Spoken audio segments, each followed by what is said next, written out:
you didn't use these words, but what worries me most of all, with the amount of time I've spent, which is now I think nearly 8 years of continuous effort on this, is what I call logical incrementalism. That Labour do death by a thousand ameliorations, and then people go, well, it's not as bad as it Yeah, was. Great British public go, well, every time you do that, you reduce the pool of people who care about it. yeah. And I think that I'm trying to judge whether I spend any more time about it.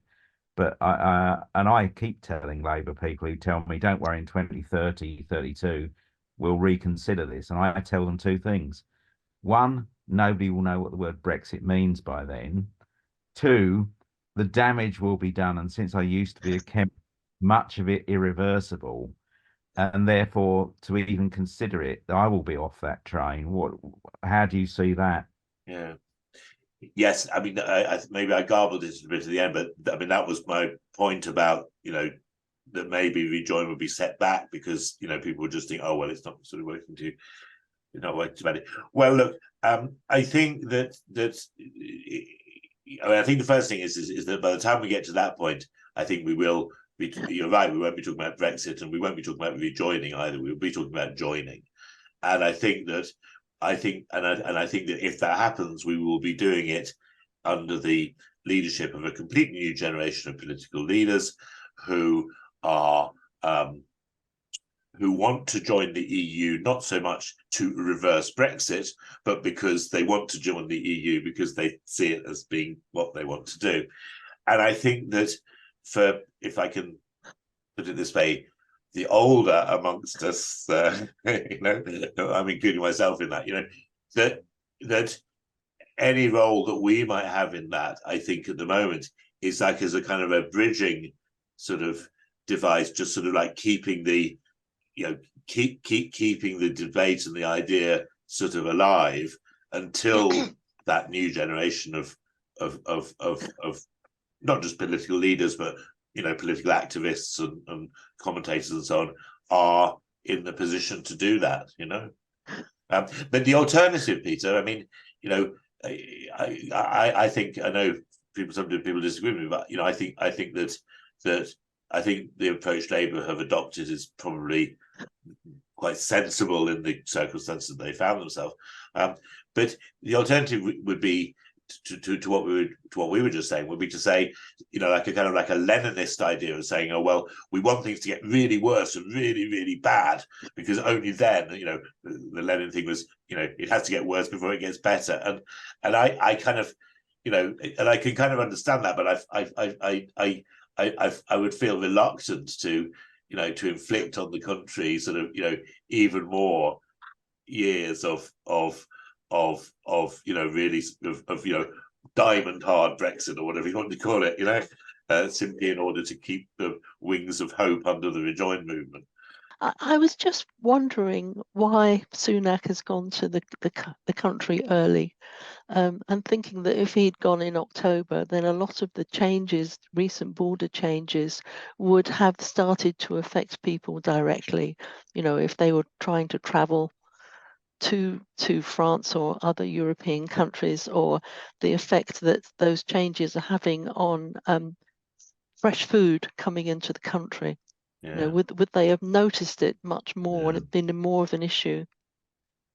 I mean, it's one of those things that just in the same way we can't really revisit the past and we don't know what would have happened. But I think that I think that people on the sort of Remain side, which I take all of us in some way, form or other to be, always kind of slightly had this idea that, oh, that suddenly, once the transition period ended, or once export controls were introduced, or once import controls were introduced, or once that suddenly, people would sort of everyone would notice. And I'm not sure, I think it's happened more kind of incrementally than that. And so even if he hadn't called the election, I mean,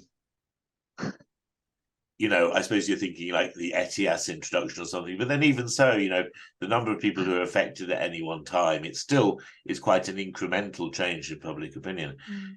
And but I don't think, I mean, if this is what I'm not sure this is what you're implying, but I don't think that Sunak's calculation in calling the election for now was to do with that. I think it was that, well, in some ways it's still a bit of a sort of a mystery why it isn't it? But I think that he just kind of calculated that the indicators of things were not going to get any better by the autumn. I'm not talking about Brexit things per se, but the Rwanda thing was still going to be a complete mess.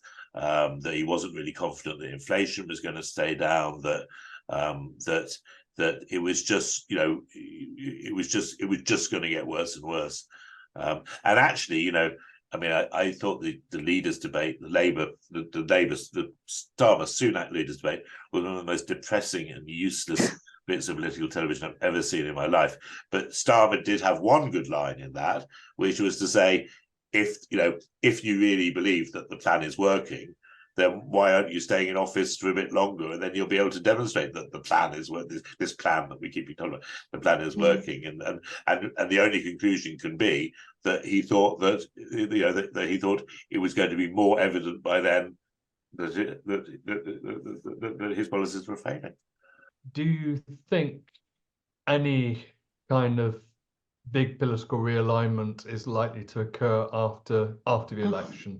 I mean, I think the slide you showed about number of seats for number of parties implied that there wasn't going to be any realignment. But well, but I mean, I think that was the MRP from March. I think. Actually, this is now really rapidly becoming if not the theme, then at least the big sub-theme of the election, isn't it? Because more or less the assumption is that Labour are going to win, and probably by quite a large amount. The issue is the issue, particularly since Farage came back really back into the picture last week, is whether whether there's going to be a complete realignment on the right. And it does seem pretty clear that for ages now there have been a series of groups inside the Tory party, the National Conservatives, the Real Conservatives, the Popular Conservatives, and they're all they're all basically what I kind of have now started calling Brexitists, in the sense that Brexit is their bedrock belief, but then it's extended into other things about ECHR and so on and so forth. And then you've got the reform people, and these, in their beliefs, they are basically indistinguishable. I don't think there's anything between, and you saw that with Lee Anderson, for example. There was no difficulty for him moving between, no ideological difficulty for him in moving between parties. And so then the question, I suppose, becomes, what is left of the Tory party after the election? That is to do with seats, because if they suffer a wipeout that doesn't just reduce them hugely in terms of numbers, but which also strips out the last remnants of the kind of One Nation or more traditional kinds of more liberal-minded kinds of Tory, and if all you've really got left is the kind of the new cons and the NatCons, and then you've also got maybe Farage in Parliament, and maybe quite a high sort of reform vote, then you're going to see them, I think, as night follows day, regroup around the true pure flame of Brexitist belief, whether led by Farage or led by someone else. I mean, in some ways, I think that Farage would be the less dangerous, because I think Farage is so much a known figure and a known quantity, and most people have made up their mind about him. It's very difficult to see a Farage-led right-wing party ever actually winning an election. If they came up with some fresh-faced, charismatic, new kind of person with similar kinds of messages, who can say, and we shouldn't take for granted that young people are not going to be recruited by such a party. It's beginning to be clear that what's going to happen in the European Parliament elections is that in lots of countries, the right-wing populists are attracting a new generation of young voters. So I guess what I'm trying to say is, I think we will see, some form or other of reform and the rump of the Tory party coming together, a realignment on the right. And then the question will be whether they do that in a form that can ever be electorally viable. And that remains to be seen.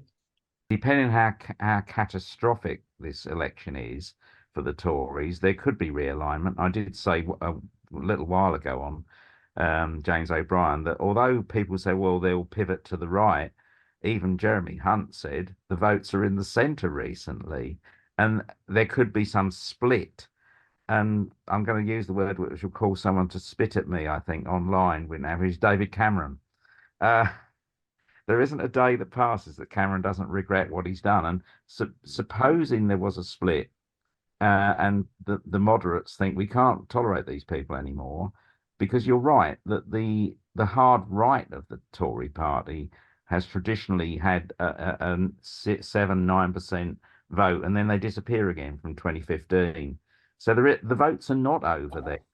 Could you foresee the Tory party having a better attitude towards rejoining before Labour is the question?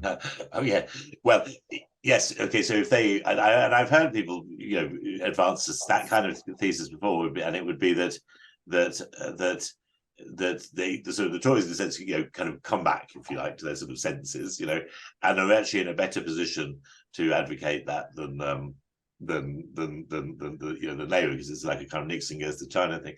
But I mean, I'm not sure, because what I see as being sort of more likely is that the Labour Party now seem to be becoming so centrist that I would think, I mean, I noticed there's a comment in the chat about first past the post system. I mean, it's always seemed to me that the broad logic of British politics is that there ought to be four parties. There ought to be a liberal conservative party, a sort of a right-wing nationalist party, a kind of a social democratic party, and a sort of a Corbynite party or something of that sort. Yeah, and somehow, and it's actually partly to do with Brexit, that all of the pieces have all kind of got jumbled up, and so you haven't got these. Yeah, and it's been very difficult for the two parties to remain sort of coherent in that way. So what I could really see happening is that is a sort of a Starmerite, which that would be Starmerite centre that pulls in kind of liberal conservatives of the sort of Dominic Grieve, that kind of ilk, but where you really see the Greens and the left of the Labour Party, and you can already see. I mean, it will be interesting to see what happens in the election, but you can already just see the beginnings of the fact that the Greens are kind of amongst kind of younger, progressive-minded, liberally minded voters are sort of becoming, that's who I'd really like to vote for. Maybe I won't because I don't want the Tories to get in, but so you can see the split going three ways. So sort of like centrists. Nationalist populists and the woke alliance or something. I really just wanted to ask about first past the post again. Do you think that Brexit would never have happened if it wasn't for first past the post? And do you think that electoral reform is a requirement before we make more progress towards joining again the EU? And also, as another part of this, do you think the EU would actually require electoral reform in this country before accepting this country as a member? I'm very torn on this question, John, and instinctively I feel that first past the post has been damaging in all kinds of ways. But when you look at things at the moment, you could sort of say, all right, well, if we did have first past the post, then does this mean that we would have a strong, and if we had done before Brexit, then there would have been a strong presence of UKIP people, going back, or Brexit Party people, or Reform Party people, and that actually that the first past the proportional representation would kind of would permanently ensure that there was a sizable block of people in Parliament who were opposed to EU membership or to rejoining the EU. So you could argue, that you could argue really that the rejoining really becomes possible. Well, I think rejoining only really becomes possible when the EU can be confident that whatever party or parties under PR could be likely to form a government would not be likely to seek to reverse the rejoining policy. Yes, so, and I suppose you could say that proportional representation would perhaps be less likely to reassure the EU, in the sense that proportional representation might well yield a more or less permanent 30-35% block of Eurosceptic or pro-Brexit MPs. So that would get in the way of rejoining, yes, because you could always think, well, that 35% could always potentially form some alliance and get back into government. But to your other point, I mean, there is the question about whether the EU institutionally might say, as part of its kind of governance expectations, that first past the post. And I just don't know. I mean, my feeling about that is that over time, the EU is already likely to be set on a path where it's becoming less prescriptive about membership requirements because of the issue of expanding, the issue of further expansion. And it seems as if the conversation is more, though I know this has been going on for a long time without any real progress, but is more towards some kind of model of a sort of 3-4 speed Europe of, concentric circles. And I suppose my feeling is that a more viable possibility in all of this is that ultimately the UK ends up in the outer circle of a reconstituted EU, and as an outer circle member, I'm not sure the issue of having PR would matter. It's in one way it's a strange election because everyone kind of feels they know the outcome, but the precise way the outcome falls is going to just really make a huge difference to what happens in the next few years.